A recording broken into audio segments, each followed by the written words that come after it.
नमस्कार, ये आकाशवाणी चंडीगढ़ है। अब आप सुकीर्ति से प्रादेशिक समाचार सुनिए। केंद्र सरकार ने घुसपैठ और अन्य कारणों से होने वाले जनसांख्यिकी बदलाव की चुनौतियों से निपटने के लिए एक उच्च स्तरीय समिति का गठन किया है। इस समिति की अध्यक्षता सर्वोच्च न्यायालय के पूर्व न्यायाधीश प्रकाश प्रभाकर नावलेकर करेंगे। जनगणना आयुक्त के साथ साथ पूर्व IAS अधिकारी दुर्गा शंकर मिश्रा, पूर्व IPS अधिकारी बालाजी श्रीवास्तव और अर्थशास्त्री डॉक्टर शमिका रवि को इस समिति का सदस्य नियुक्त किया गया है। गृह मंत्रालय में संयुक्त सचिव इस समिति में सदस्य सचिव के रूप में काम करेंगे। प्रधानमंत्री नरेंद्र मोदी ने पिछले वर्ष 15 अगस्त को लाल किले से जनसांख्यिकीय परिवर्तन पर उच्च स्तरीय समिति के गठन की घोषणा की थी। आज देश के सामने एक चिंता, एक चुनौती के संबंध में आगाह करना चाहता हूं। षड्यंत्र के तहत देश की डेमोग्राफी को बदला जा रहा है, एक नए संकट के बीज बोए जा रहे हैं और ये घुसपैठिए मेरे देश के नौजवानों की रोजी रोटी छीन रहे हैं। ये देश सहन नहीं करेगा और इसलिए एक हाई पावर डेमोग्राफी मिशन शुरू करने का निर्णय किया। रेल मंत्रालय ने देश की पहली हाइड्रोजन से चलने वाली 10 डिब्बों वाली DEMU रेलगाड़ी चलाने की स्वीकृति दे दी है। यह निर्णय रेलवे के क्षेत्र में हरित और टिकाऊ परिवहन को प्रोत्साहन देने की दिशा में एक महत्वपूर्ण कदम है। यह रेलगाड़ी जींद और सोनीपत के बीच अधिकतम 75 किलोमीटर प्रति घंटे की गति से चलेगी।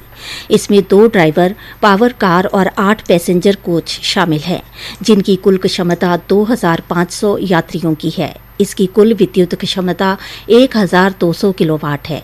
यह रेल शून्य कार्बन उत्सर्जन करती है। इसकी परिचालन गति 110 से 140 किलोमीटर प्रति घंटा होगी।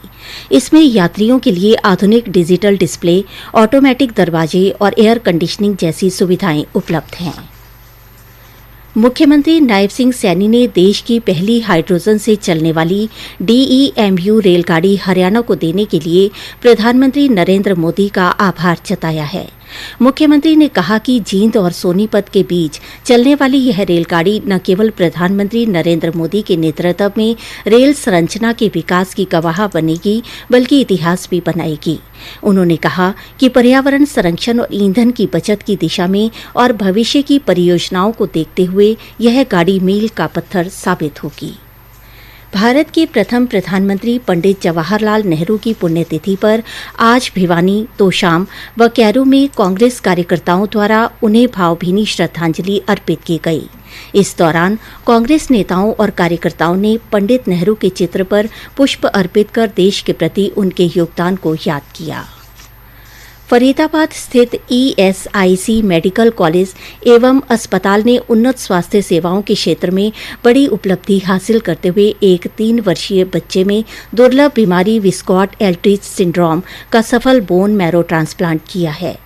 यह ESIC स्वास्थ्य प्रणाली में इस प्रकार का पहला सफल उपचार बताया जा रहा है।